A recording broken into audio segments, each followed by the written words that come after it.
So are we ready? I don't see any attendees. If only we weren't recording, we could say anything. No one would know. That's a joke Yeah, I know. for the record. Yeah. Yeah, we're ready to go. Nobody Okay. in the audience. Okay, great. Thank you. The January 2022 meeting of the California Law Revision Commission will come to order. A quorum is present. And I guess the first order of business is approval of the minutes for. I move to adopt the minutes. Moved by Carrillo. Second. Second by Victor. All in favor, please. Are we gonna, we need a roll call? Yeah, let's do a roll Okay. call. Yeah. Rick yeah, Simpson, Brian, call. Commissioner Simpson, Aye. Commissioner Carrillo is thumbs up. Aye. Commissioner Cubas, Aye. Commissioner King, Aye. Commissioner McAllister. Aye. Minutes are approved. Next area is administrative matters and report of the executive director. Brian. Yeah, thank you. We still have 2 unfilled vacancies. And my understanding from the governor's office is that they have people in mind. They just haven't gotten the formal approvals yet. And so I'm hoping that will happen before the February meeting, but it's out of my control. Okay, good to know. Fortunately, we do have a quorum today, so we're ready to proceed. You may have noticed in the new topics and priorities memo that a hidden sentence that mentioned that Barbara Gall is going to be retiring soon. So I just wanted to announce that the next meeting will likely be her last. Barbara started in 1993, I think, so Wow. just shy of 30 years. Wow. And we do expect her to be at the February meeting. But the reason it's mentioned in new topics is because, you know, that position will be unfilled for a while. The recruitment process grinds slowly, so we are going to be a little shorthanded for a while. The final point that I wanted to mention, it doesn't have a huge impact, but it's worth acknowledging, which is that a question was raised about whether or not the legislative members of the committee can vote. And the concern is grounded in the Constitution, California Constitution, I think Article 3, Section 3 is separation of powers, and Article 4, Section 13, which prohibits a legislator from holding another non-elective office while serving as a legislator. And so the question was, how do those constitutional restrictions affect the powers of a legislator who's a member of a multi-member body like ours? And the question was posed to the Legislative Council, who had her staff prepare an internal opinion on it. And the results were relayed to us. And the conclusion was that it's permissible for legislative members to vote on matters that involve the powers they already have as legislators. And you know, there are some important words in our governing statute, Section 8281B, says the members of the legislature appointed to the commission serve at the pleasure of the appointing power, shall participate in the activities of the commission to the extent that the participation is not incompatible with their respective public offices as members of the legislature. For the purposes of this article, those members of the legislature constitute a joint interim investigating committee on the subject of this article, and as a joint interim investigating committee, have the powers and duties imposed upon those committees by the joint rules of the Senate and Assembly. So amongst the powers granted to joint investigating committees is the power to ascertain facts and make recommendations as to any subject within the scope of legislative regulation or control. So the conclusion from the Legislative Council's office is that legislative members can participate in the substantive law reform projects that we're working on. They can discuss them, they can vote. Where they drew the line was that they can't participate in decisions that affect agency administration because they invoke the sovereign power of the state and perhaps stray too far into executive powers. So for the examples they gave is they don't believe legislative members can vote on contracts or personnel matters. For us, that's largely not a problem. We rarely have those kinds of decisions before the commission. The legislative members are rarely able to fit us into their schedules because of their other obligations. But it was worth getting clarity on the issue for those times when legislative members can attend. And I also passed the same guidance along to the Committee on Revision of the Penal Code, where the legislative members do routinely attend. One thing that occurred to me is that this would be something for us to keep in our institutional memory. And it might be worth doing that by amending the commission's handbook to include a provision that makes clear that legislative members can only vote on matters relating to the law reform projects of the commission. If the commission agrees with that, I will bring back a memo probably in February that presents draft language for that purpose. I'm not going to call a roll on that. I'm seeing assent, and this is just informal guidance to the staff on work that we'll be doing for the next meeting. Okay, so that's related to that. Yeah. That would not be a amendment to the commission's operating procedures that a legislator will be able to vote on, right? If there's a member with us and they want to vote on amending the. I That's think they what probably opposition- would, because effectively they'd be sort of regulating the study related practices. So like there are things that are characterized as administrative, like new topics and priorities, which we'll be talking about soon, Sure. where that's not tied to any particular study, Mm-hmm. but it involves the commission deciding its work priorities as between the studies. Right. And so it's study related. And I would think a handbook rule on limiting legislative members to voting only on studies would be sort of a study related too, but I suspect it won't be a problem. I guess. doubt they'll be at the meeting. Will they be able to vote on chair and vice chair? I would think so. There is no bright line, Yeah. right? It's being pulled out of case law, which is not on all fours with our situation. Okay.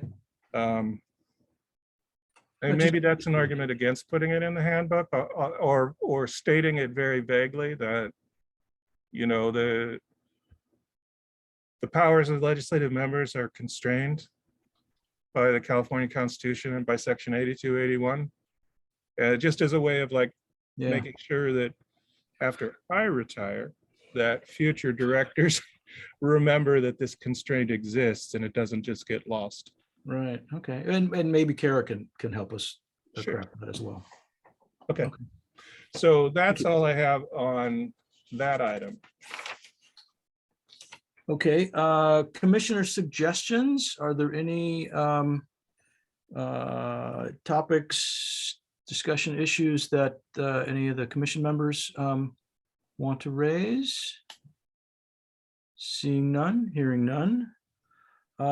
Open government laws. Steve, I think. Yes, good morning, everyone. Morning. This is the annual memo summarizing open government laws applicable to the commission. No decisions are required by the commission based on this memo. And the staff has not identified any significant new developments since last year when we presented this memo. The only thing to talk about is in the supplement, which summarizes an executive order that was just issued, which extends the ability of the commission to continue to teleconference as it has been doing so far, suspending the various procedural requirements that would otherwise make this very, very difficult. And that executive order suspends a statute, actually, which was enacted suspending those procedural requirements, which was on its own terms would repeal at the end of this month. So the executive order extends the suspension date to the end of March. And then I guess we'll see what happens after that, if there's another executive order between now and then. Or a statute. Any questions? Statute, right. Well, on the, and I just a quick note of thank you to Brian. At my request, he shared the open meeting laws with my colleague or the executive director for the Commission on Judicial Performance, which is going to be participating in a new study committee that the legislature formed to look at the CJP and its structure and powers and operating procedures. And it will be subject to open meetings laws. Those of us in the CJP have never had to deal with that because we're not subject to state law on open meetings. And so I want to thank Brian for sharing that with the CJP. So new topics and priorities, Kristen. Yes, that's me. Thank you. Good morning, commissioners. Morning. So memorandum 2022-3 and its first supplement present the material for the commission's annual consideration of new topic suggestions and its work priorities for the coming year. So as is sort of the regular practice for the new topics memo, I'm not going to be talking about all of the many things that are discussed in this memo. I will be highlighting a few items that are discussed in the first few pages of the memo that are some of the bigger changes that will be happening that we're proposing to happen in the coming year, and then we're going to be jumping to the end of the memo, which discusses work priorities, the staff recommendations. So starting with the items that are kind of the key items that the commission should be aware of. One of them was already mentioned by the executive director. We have a pending retirement of our chief deputy counsel, which of course will be a big impact on our staff resources in the coming year. Page 4 of the memo discusses a pending legislative resolution that would assign the commission a major new study on antitrust law. If that resolution moves ahead, and the signs so far have been pretty good, it's been progressing with unanimous support. The commission may need to revisit its work priorities mid-year. It would take effect once it passes the legislature. And that may be something that the commission would want to get started on quickly because it's typically one of the high priority assignments for the commission are the direct legislative assignments. So that may be, given the size and scale of that work, it may be something the commission wants to get started on right away. On pages 8 and 9, there was a new kind of an expanded assignment that the commission was given this year in conjunction with its work on revocable transfer on death deeds. The commission was assigned follow-up work that will be due in 2031. Most of that work will be occurring closer to that date because it focuses on the operation of the law. And so we need time for the law to operate and to see whether or not any changes are needed. But there may be things, if the commission uncovers operational changes that need to be made before then, they have the authority to do that under that. Also, the toxic study. We are proposing to put the toxic study, the study work on hold while the legislature considers the commission's recommendations that it finalized back in early 2021 and then updated in December.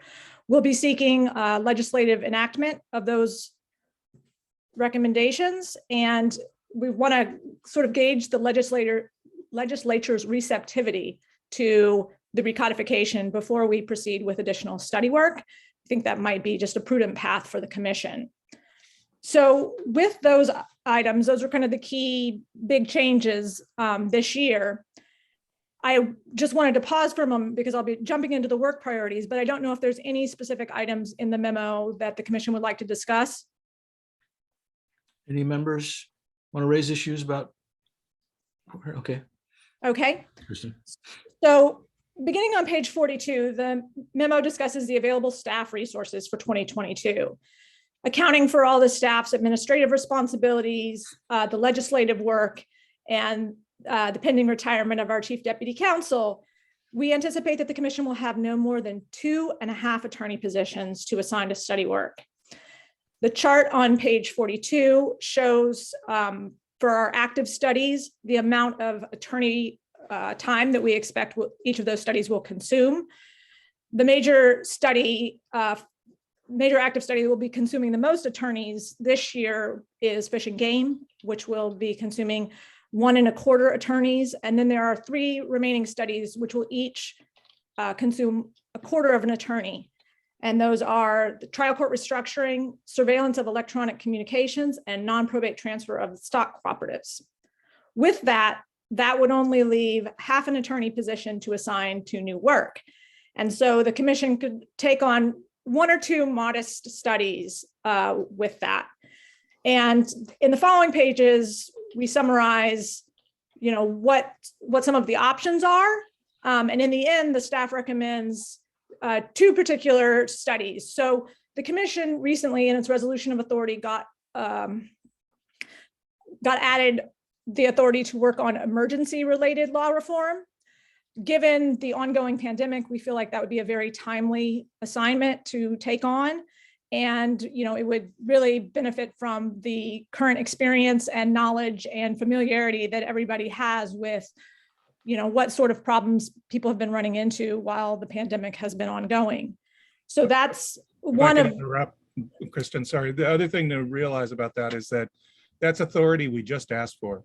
And it was the only new authority that we asked for, and it was granted. So, there's some argument in favor of acting on it. Sorry, go ahead. So yeah, for those reasons, it seems like that would be an important study to take on in the coming year. The other study is a study of the rules on specific gifts and their application to non-probate transfers. In the course of working on revocable transfer on death deeds, we uncovered kind of a number of follow-up issues that we could work on. The stock co-op study that's ongoing is one of those. We feel like continuing with probate work, which the commission has been doing, provides some continuity to the commission's work profile and also builds on the experience and knowledge of staff and the commission in addressing those issues. So those seem like the best candidates for new work in 2022. And with that, that would essentially consume what the available resources that the commission has to do study work. I do want to just note again, depending on what happens with the antitrust assignment, we may need to revisit the 2022 priorities. But otherwise, we summarize the commission's sort of traditional priority scheme in a list on pages 46 and 47. Those different bullets reflect what we would be working on, including the 2 new studies that I discussed. And the decision before the commission is just whether to approve that bulleted list as the work priorities for 2022. And I'm happy to take any questions. Questions or comments from members? Seeing none, is there, and so you need a vote to approve this as the work plan for 2022? Yes, that would be great. Okay. Is there a Thank you. motion? I will move the memo. Moved by David, second by Jane. Okay. And I can call the roll. Sure. Commissioner Carrillo, Aye. Commissioner Kubas, Aye. Commissioner King, Aye. Commissioner McAllister, Aye. and Commissioner Simpson. Aye. All right. Thank you. Thank you very much. That's all I have for today. Okay, did you want to mention the other? There was a Oh, the supplement. Yeah, there was a supplement. One of the new topic suggestions that we received this year was from a commenter who has commented previously and who is asking us to work on trust law. She just really wanted to reiterate how important that she thinks this issue is and that California really needs to make some changes. And that was sort of the goal of her additional comments, which are attached to the supplement. Yes, okay, thank you. And as I was reading through it, it struck me that was maybe more something for the sort of a policy issue for the legislature to address as opposed to the commission. So I do think, so there's a discussion generally of her suggestions in the main memo, and Mhm. the end result was staff concluded that this issue would be one that would sort of benefit from legislative direction, and Right. it's not something that the commission should take on its own initiative. Right. Makes, yeah, and I think that was the correct conclusion in my sense as well. Okay, thank you, Kristen. welcome. Next item on the agenda is the legislative program. Brian? This is an informational report only. Mhm. At least the main memo, there's a supplement that will require a decision. And there's not much information to report. We have no introductions yet, but we have prospective authors for everything, so I'm expecting it to go well. Assemblyman Manchin, who we worked with before on a number of bills, including estate planning related, has agreed to author the 2 small recommendations that we have about disposition of an estate without administration. The Assembly Committee on Environmental Safety and Toxic Materials is working with us in the hopes that they will introduce a committee bill to implement our proposed reorganization of hazardous substance statutes. I believe that they're at the stage where they're just wanting to make sure there's consensus among committee members, which is often sort of a predicate to the committee itself introducing a bill. And then public records cleanup to deal with the provisions that were chaptered out of AB 473.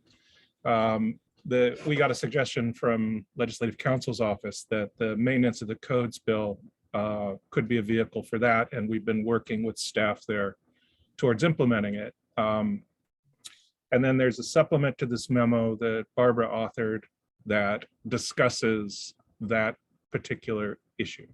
Okay. And I'll turn it over to her. Thank you, Okay, Barbara. well, the proposed legislation to deal with these chaptered out conforming revisions is quite extensive, as you see in the supplement to this memo. The attachment is lengthy. The proposed revisions are straightforward, however. Most of them are reintroductions of chaptered out provisions from last year, but to my surprise, there were a whole lot of provisions that the legislature added to the codes just last year that refer to the Public Records Act. And all of those need to be updated as well. So it's a fairly lengthy proposal, but the Office of Legislative Counsel it sounds pretty good that they're going to incorporate it into the maintenance of the codes bill. In looking through the proposed legislation that is attached to the memo yesterday, I did notice one mistake. The proposed amendment of Business and Professions Code Section 655 doesn't just correct a cross-reference to the California Public Records Act. It also includes 2 little technical cleanup revisions that the Office of Legislative Counsel had incorporated into last year's conforming revisions bill. The comment to the proposed legislation, to the proposed amendment of Business and Professions Code Section 655 should mention those technical corrections. And the source of the comment should be the supplemental report that the commission did last year, not the original report. And so with that correction, is the proposed legislation and the comments that are attached to the supplement, are those acceptable to the commission? Okay, is there any comment or question about the largely technical suggestions that Barbara has put forward? Hearing none, seeing none. Is there a motion to approve it as proposed? So moved. Second by Victor. Commissioner roll. Carrillo, Aye. Commissioner Kubas, Aye. Commissioner King, Aye. Commissioner McAllister, Aye. and Commissioner Simpson. Aye. Okay, well, that's it. Thank you. Thank you. Okay, next item, trial court restructuring. Barbara again. Okay, and this one is very simple and straightforward at this point. This is the commission's proposal on trial court restructuring Part 8. The commission considered the comments on the tentative recommendation at the last meeting, asked staff to prepare a draft of a recommendation that was along the similar lines to the tentative recommendation. We've done that. It's, you know, really essentially the same as the tentative recommendation with some routine revisions to convert a tentative recommendation to a final recommendation and to deal with the 2 points that the commission gave guidance on at the last meeting. And so the question at this point is whether to approve the draft recommendation that's attached to memorandum 2022-5 as a final recommendation for publication and submission to the legislature. Okay, question, comment from commission members? Good job in putting this all together, Barbara, as usual. Thank you. Hearing none, seeing none, is there a motion to approve? Final Move to recommendation. approve. Moved by David, second by Jane. Call the roll. Commissioner Carrillo, Aye. Commissioner Kubas, Aye. Commissioner King, Aye. Commissioner McAllister, Aye. and Commissioner Simpson. Aye. Good job, thank you. Okay, thank you. Next item of business, stock cooperatives, et cetera, et cetera. Et cetera, et cetera. And this is memorandum 2022-6, which is really just a reminder of prior memoranda in this study, most notably probably 2162, that lays out certain issues in our study of accommodating the transfer of stock co-op interests through a revocable transfer on death deed. And the issue, and this is, I think, the third time this has been before you. And the reason being that I've been persistently trying to get input on the topic from Land Title Association or other experts on these real property issues that are sort of central to the issue discussed in these materials, which I will summarize in a moment. I will say I spoke yesterday afternoon to Land Title Association. They found some time for me. I spoke to one of their attorneys and their president on the phone.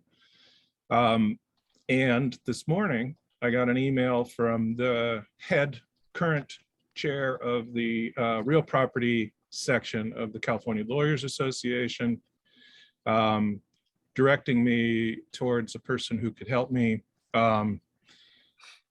The timing is not great for making decisions today because obviously I haven't been able to follow up with someone whose contact information I was given this morning. And I had a conversation with CLTA yesterday, some of the issues that I raised were not issues that they were prepared to fully answer. And so we have more information, and it's up to you to decide whether it's enough information. So to sort of recap and summarize the issue that's discussed here that requires decision, it has to do with a provision of the revocable transfer on death deed statute, section 5652B, which was amended on our recommendation last year. So it now reads differently than it used to. Hold on just a moment, please.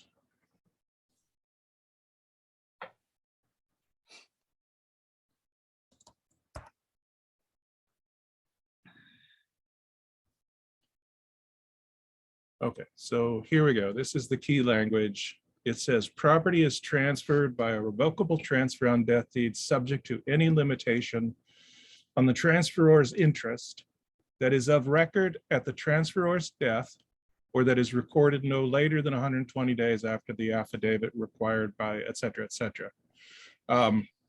So the affidavit that's referenced there is an affidavit that the beneficiary is required to record to affirm that they gave the necessary notice to heirs. So 120 days after that gets recorded, you have a period during which you can record off-record interests and guarantee their continued viability and enforcement against subsequent purchasers and encumbrances. The issue that has been discussed here is most acute with respect to stock co-ops. And the question is, why is 5652 stricter than general law with respect to the continuing enforcement and viability of off-record interests in property transferred by RTODD? And it is stricter than existing law in two ways. One, it imposes a deadline. It says that for the interest to be enforceable, it has to be recorded by a certain date. And if it's not, it's unenforceable. There is no such deadline in general law on the effect of an off-record interest in real property as against subsequent purchasers or encumbrances. Instead, existing law treats that issue under a race concept. So whoever records first is going to prevail. So if the subsequent purchaser records before the interest holder, then they're not subject to that interest. So there's no like 120 days bright line. There's just a did you record before the other person? So that's one way in which it's stricter. The other way in which it's stricter is that it has no exception. 5652 has no exception for actual notice. In general law, even if the off-record interest holder never records, their interest is still enforceable against a subsequent purchaser or encumbrancer who has notice of the interest. So that's not true under the RTODD statute. It's generally true under general real property law. And so the question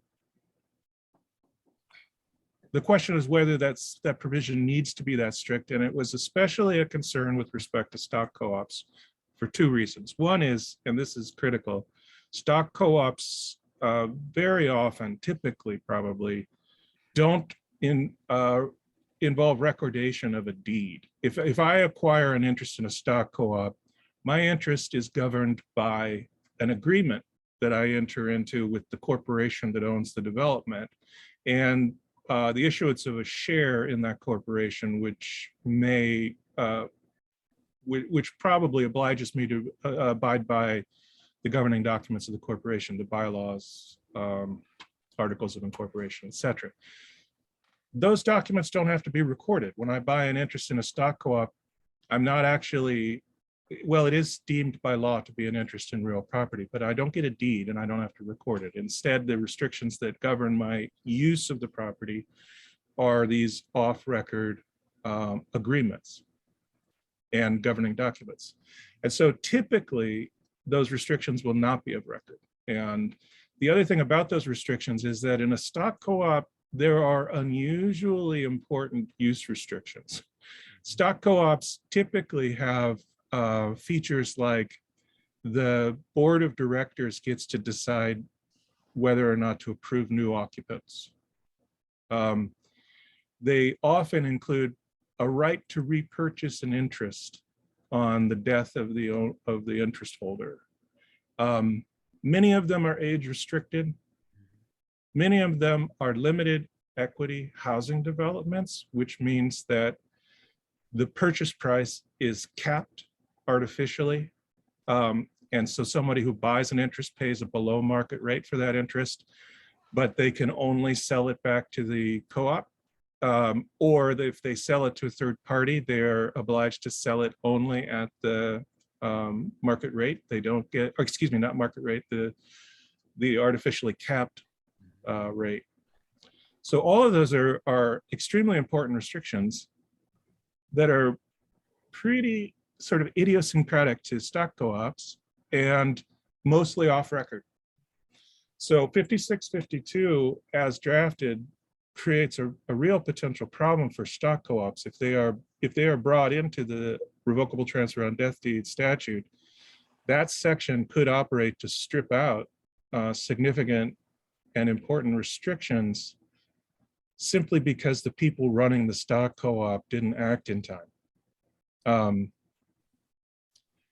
And at an earlier meeting, I think there was an informal consensus that at a minimum, we ought to have an exception to 5652 for those kinds of restrictions in a stock co-op.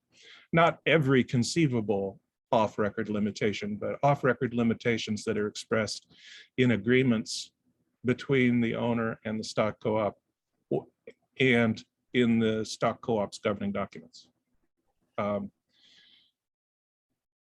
The question then was whether or not the strictness of 5652 makes sense for any kind of restriction, or whether the revocable transfer on death deed statute should just operate without the restriction of 5652, and general law would govern, and off-record interests would be enforceable or unenforceable based on general law principles and the facts of that case. Things like whether it was recorded before a purchaser or encumbrancer acquired an interest in the property, whether the purchaser or encumbrancer had actual knowledge of the interest when they acquired it, etc. So those were the questions that I was hoping to get some guidance from CLTA. Oh, and I guess I should add one more thing, because this was the most important thing that came out of yesterday's conversation. One other issue that's discussed in the materials I prepared is that my research into these issues revealed that there is a general exception and exclusion to the standard CLTA title insurance policy that is mirrored in a regional exception to the standard ALTA, American Land Title Association title policy. There's an exclusion for off-record interests that are ascertainable through inspection or inquiry. So that I discussed that fact at length in the prior materials because I thought it was important to understanding how this stuff all works, that title insurers were already carving out their liability for off-record interests. So it seemed like, how could they be harmed if those continued to be enforceable? Well, that was like I said, the most important thing I learned yesterday was I was told by CLTA that the standard CLTA title insurance policy is not the one they issue to homeowners. They have a special homeowners title insurance policy that they use for residential properties.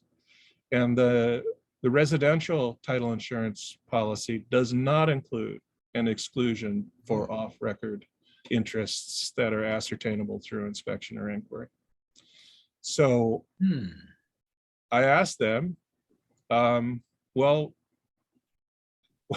how do you deal with that? Like, how does that work then for you with any residential property, not one revocable transfer on death deed transferred, sales, etc. And the answer was, well, the premiums are higher and the risk is higher. And I said, well, what if the risk manifests and there actually is an off-record interest that's enforced against the property? And they just said they pay out on the policy if that happens. I asked if they do any kind of inquiry, off-record inquiry themselves, and that was one of the questions they didn't have an answer for at yesterday's discussion. So some of the assumptions in the prior materials, I think, were misplaced.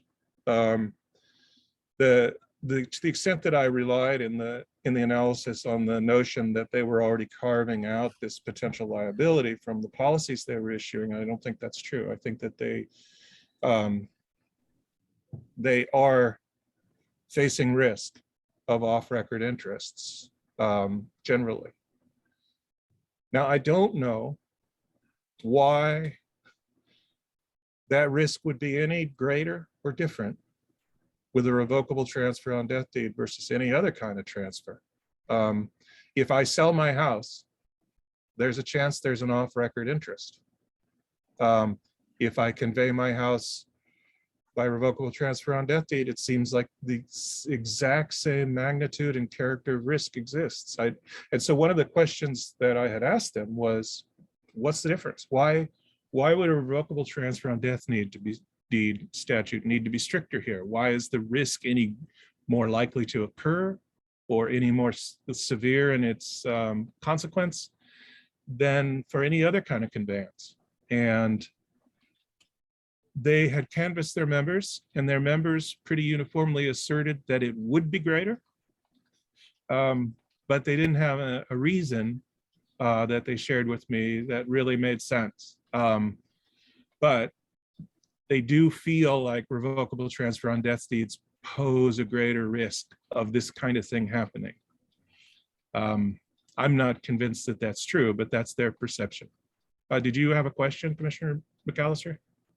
Yeah, Jane? No, I've been thinking through this issue, and I was just wondering if they felt perhaps there was a greater risk because this might be something that the general public would undertake on their own without the benefit of having counsel, that they would try to just get this deed by using a form and do it, and maybe that's their thinking. I mean, I appreciate everything you're saying so far, and I'm agreeing with exactly how you're laying it out. But that's the only thing I can think of, is that maybe they're thinking that this is going to be an issue where there's going to be either drafting error, or there's going to be some form of coercion that would happen because it's not in a more clinical setting, that someone would undertake this on their own. I don't know. I'd be curious if that's your thought. Well, people sell their houses without counsel. Now, when you sell your house, you've got a professional, a realtor, who's helping you. And, there's escrow officer and a title, and to like do their role, and a title insurer is involved. So maybe that whole process is robust enough that probing questions are asked and you say, oh yeah, I guess I need to give you that information. I don't know. Yes. David? Sorry. David? You'd think that, I'm sure we've all bought and sold houses. I've done it a few times, and just recently went through the process with a commercial space. And my experience was everybody stayed very much in their lane. The realtor said, I only have a very specific set of responsibilities. Researching anything is on you.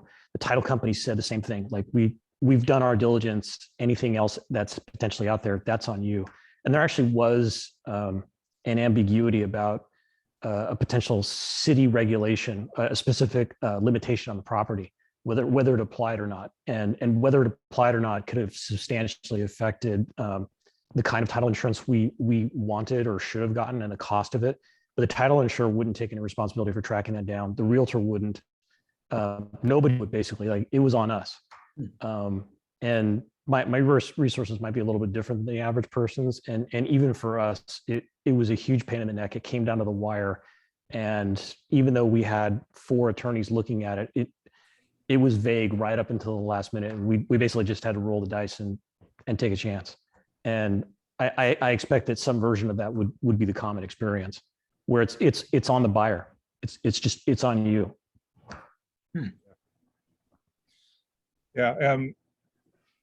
The other things that came out of yesterday's conversation, one was a general position that they don't want us to change 5652.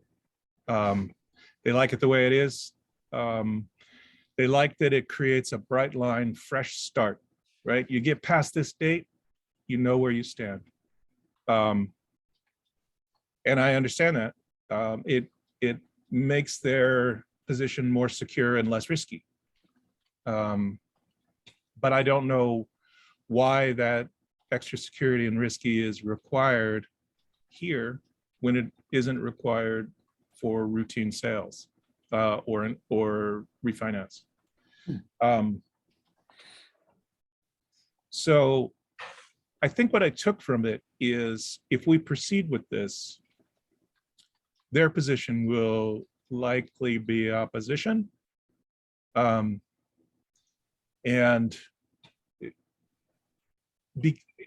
I don't think it will, I think they will be able to point to a concrete risk. I had thought at the last meetings that this exclusion, this standard exclusion, would sort of negate their argument that they face risk from these kinds of transfers of liability for off-record interests and limitations. They convinced me with their assertion about these residential title insurance policies that don't contain that carve out, that they actually will have some risk. I don't think it's any different or greater than the risk that they always face, but that's a pretty subtle argument. When you go into a legislative hearing, you've got 5 minutes tops. And so it's hard to drill down and lean too heavily on subtle points.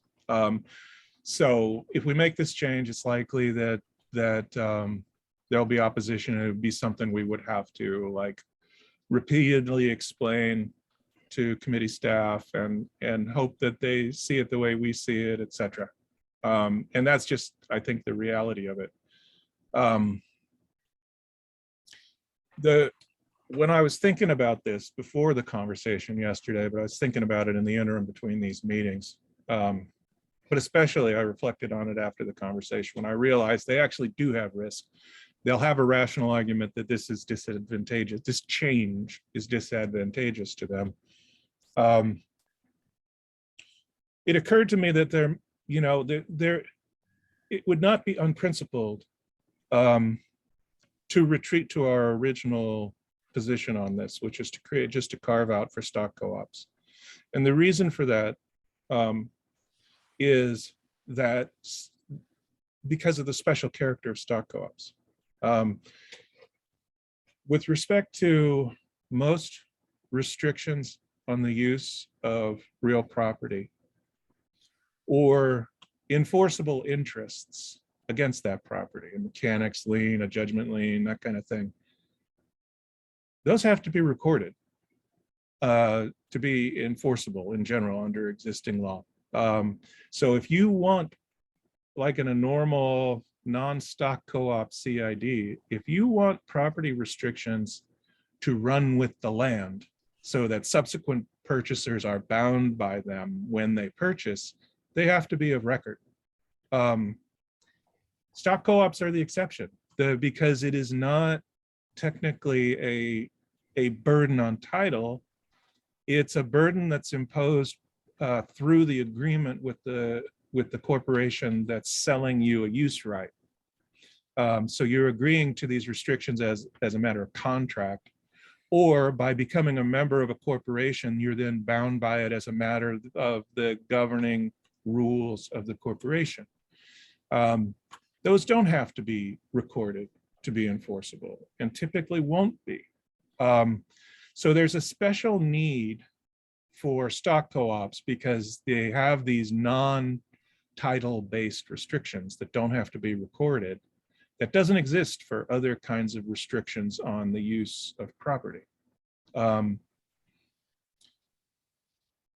so, I think that if we were to restrict our position to creating a carve out just for stock co-ops, I don't think we'd be creating serious problems for other kinds of CIDs, where you're going to see most of the kinds of property restrictions that exist in stock co-ops. You have to be a member of the association, you have to pay dues, you have to abide by the rules.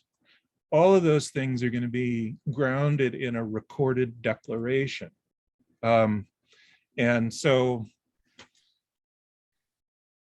if it isn't recorded, that CID has bigger problems than the effect of a revocable transfer on death deed.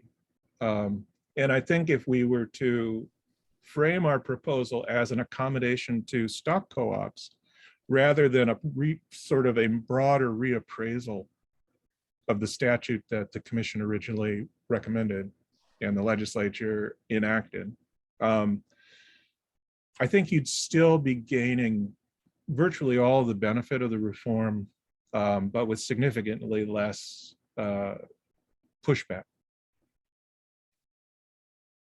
Because I think it would be more micro-targeted on the actual problem.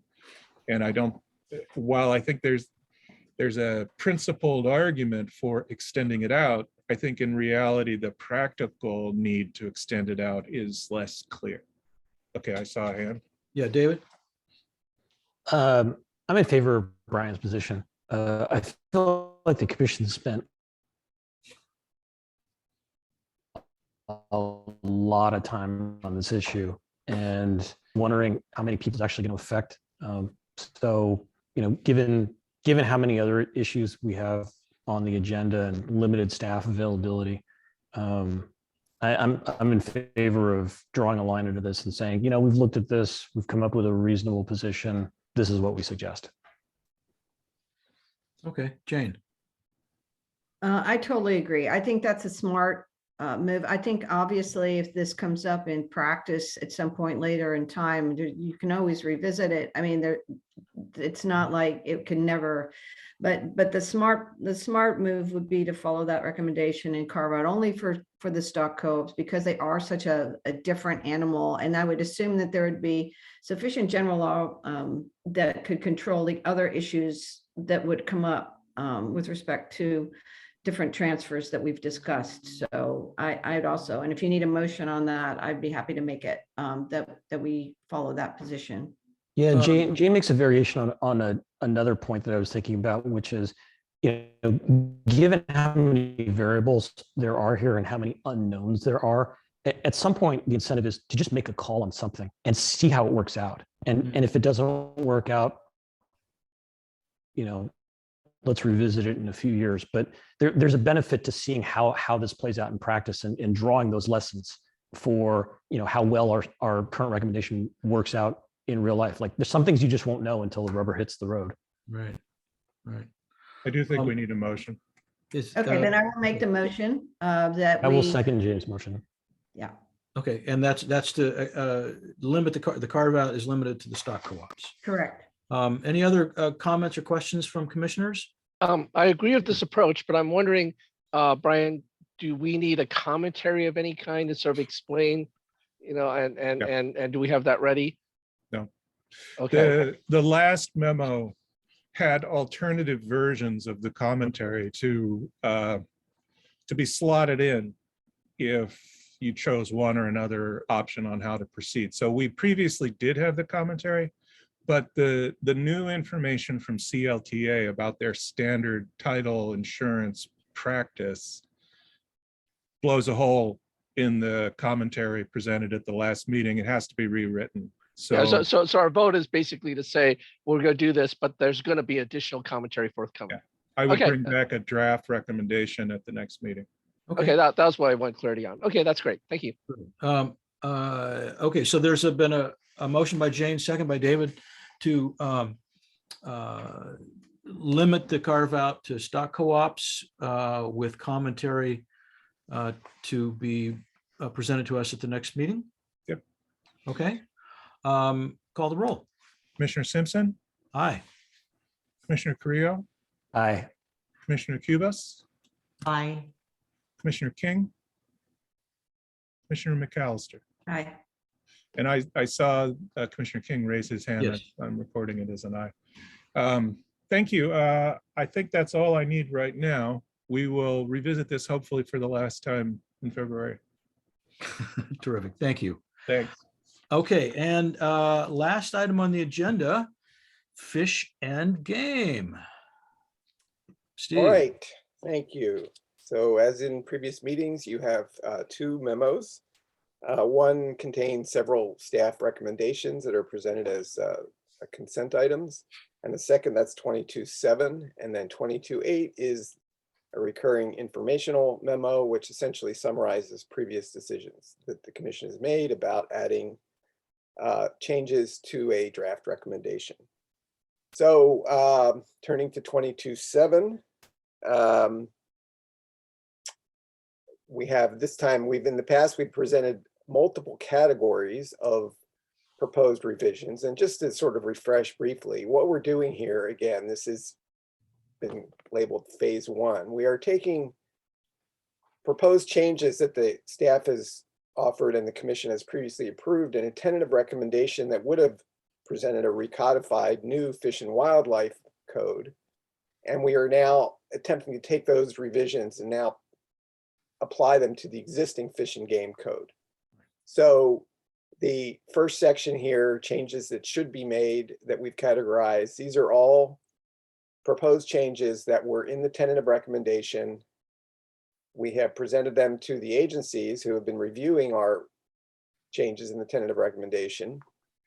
And in this case, these are all recommendations that have been provisionally approved by Department of Fish and Wildlife. They haven't yet seen how the changes would be incorporated in the existing Fish and Game Code. So our request here is for approval, or at least our inquiry is whether the commission approves these proposed recommendations, but provisionally, because we need to make sure that Department of Fish and Wildlife is okay with exactly how the changes are implemented here in the existing code rather than in the proposed recodified code. So as we've done in the past, and really there we have only two sort of sections here in this memo. The first is a collection of recommendations that the staff believes should be made. These have all been approved in theory by the Department of Fish and Wildlife. And then another section towards the end of the memo, which are proposed changes the staff is recommending not be made based on comment we've received from, again, from Department of Fish and Wildlife as well as the Fish and Game Commission. So I guess first I'll ask for any questions about anything in the memo. Are there questions or comments from commissioners? I mean, the only thing that jumped out at me was I thought it was strange that it's unlawful to take a salmon if the hook isn't in its mouth. Right. You know, so the Department of Fish and Game's on a fishing expedition. So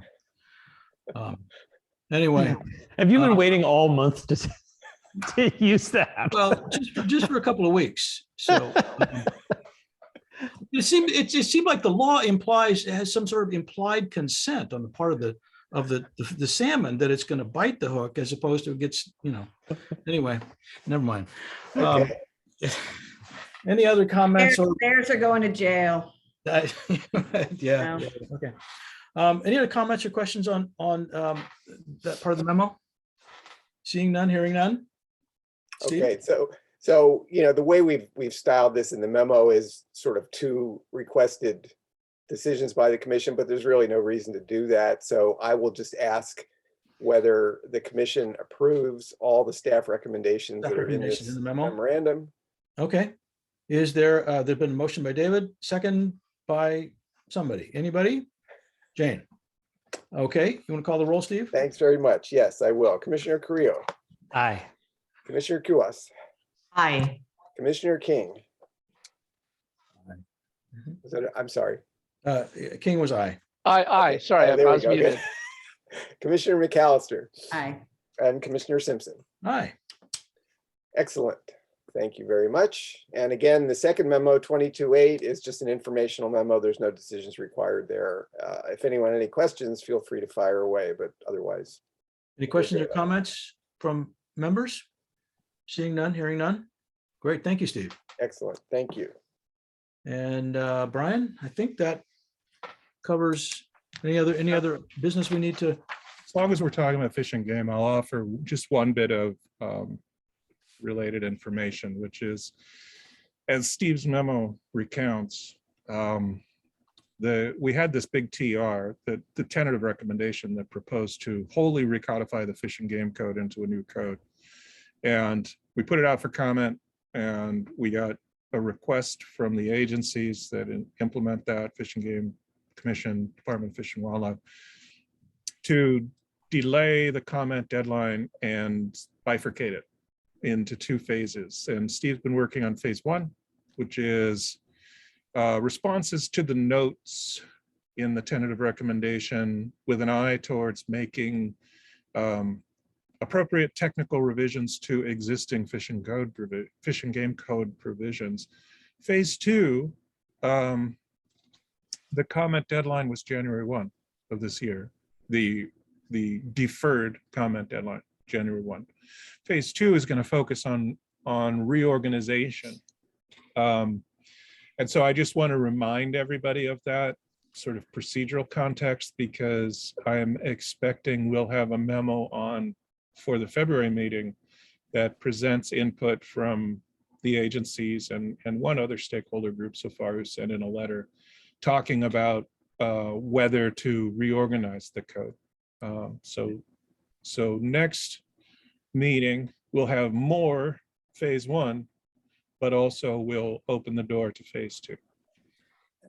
Brian, am I remembering correctly that there was some concern on the part of, I don't know, was the agency or the board or something about just the recodification in the first place? Yep. Yeah.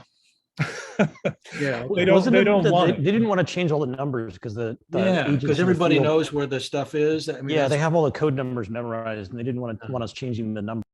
Yeah, Is that common? I mean, is that a common concern in other code policy areas? absolutely. Okay. But it's particularly acute here.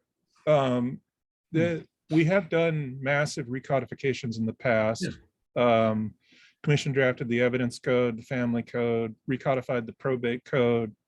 We did deadly weapons, civil discovery, enforcement of judgments, all of these like major law chunks. The difference is that, to my knowledge, this is the first time we've been tasked with recodifying law that is regulatory in character, that is enforced by a specific agency, and that agency has rulemaking authority, and they like grafted a whole body of regulations onto the statutes.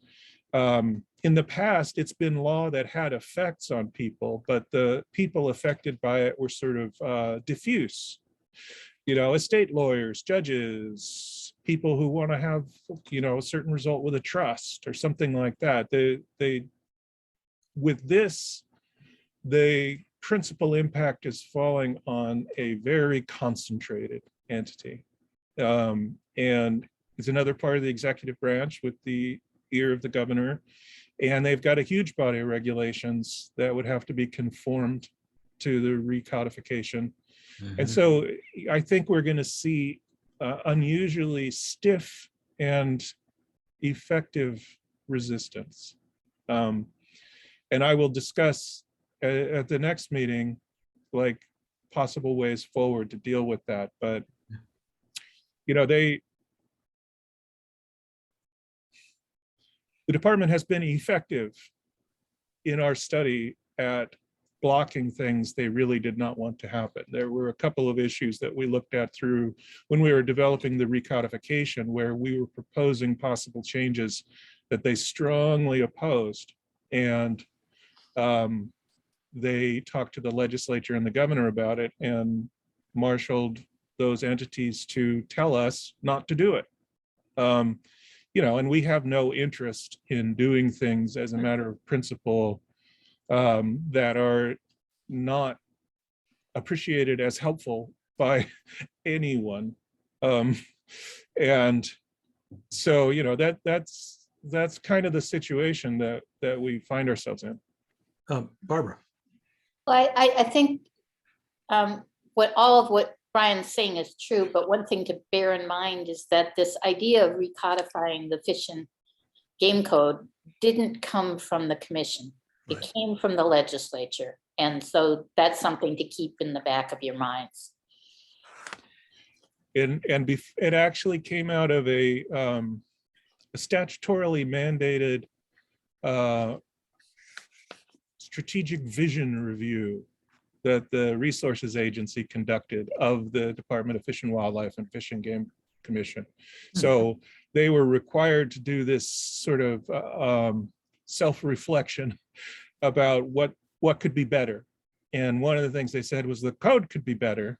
And that report was presented, well, it was brought to us. And then we brought it to legislative committees that have jurisdiction over these issues. And they said, yeah, okay, you're authorized and directed to do this. Okay. So we did it, and we spent years on it. And it was a very public, transparent process. It wasn't like we surprised anybody with what we were doing. Nonetheless, having seen the final product, they don't want it. And I think that was, realistically, that was what was behind the notion of bifurcating the comment, was we will split off all the stuff that is not problematic for us and deal with that in one track and approve it and show, that we're open to improvements in the code, but we're going to carve off the other piece that we really don't want, and let you know that we don't want it. And, I think that's where we wound up. I think it's unfortunate. It would have been better to have had that realization much earlier. Sure. But that doesn't, it's really hard to win a process-based argument in the legislature when the other side's arguing substance. Right. And we ran into, the other place where we ran into trouble with a recodification was the Common Interest Development Law statute. And we developed a recodification there, and it got out of the Assembly and it died in the Senate.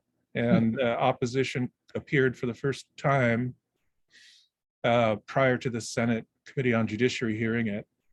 And a big part of the opposition was not just renumbering, but the fact that we had restated many provisions, and they were worried that that there were too many unexamined language changes for them to feel comfortable that there weren't going to be problems.